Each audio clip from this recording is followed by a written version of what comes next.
આમને અહીંયા બિરસા મુંડાની, ટાટિયા મામાની, ખાદ્ય નાયકની, ગુરુ ગોવિંદની મૂર્તિ નહીં મૂકવા દેવાની અને આ ભાજપવાળા પોલીસને મોકલે અને આપણી સાથે ઘર્ષણ કરાવે અને આજે એમના વડાપ્રધાન 150મી જન્મ જયંતિ ઉજવવા માટે ક્યાં આવે છે?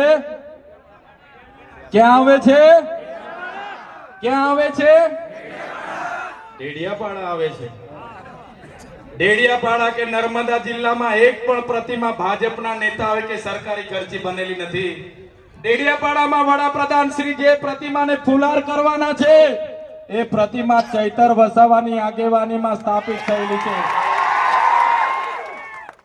આજે એમના વડાપ્રધાનને રાષ્ટ્રીય કાર્યક્રમ માટે બિરસા મુંડાની પ્રતિમા કોઈ જગ્યાએ છે નથી તો ક્યાં રાષ્ટ્રીય કાર્યક્રમ જાહેર કરે?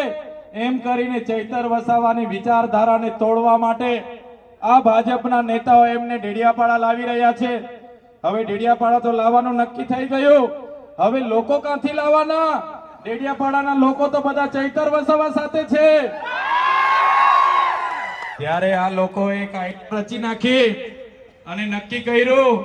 એમના મીડિયા વાળાઓને કીધું કે તમે ન્યૂઝ બનાવો કે ચૈતર વસાવા 15મી તારીખે મોદી સાહેબના હસ્તે ભાજપમાં જોડાવાના છે અને બધા જ લોકોને ફોરવર્ડ કરો એટલે લોકો જોવા માટે આવશે અને પબ્લિક થઈ જશે.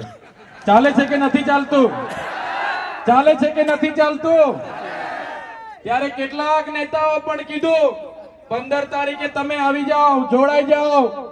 અમારી સાથે જોડાઈ જવાનું છે તમારે. અમારી પર દબાણ કર્યું પણ એ લોકોને મેં કીધું જો 15 તારીખે તમારો ટાર્ગેટ ચૈતર વસાવાને મોદી સાહેબના હસ્તે જોડવાનો હશે તો મારો પણ ટાર્ગેટ છે આવનારી તાલુકા જિલ્લાની ચૂંટણી સુધીમાં 1 લાખ ભાજપના કાર્યકર્તાઓને આમ આદમી પાર્ટીમાં અમે જોડી દઈશું.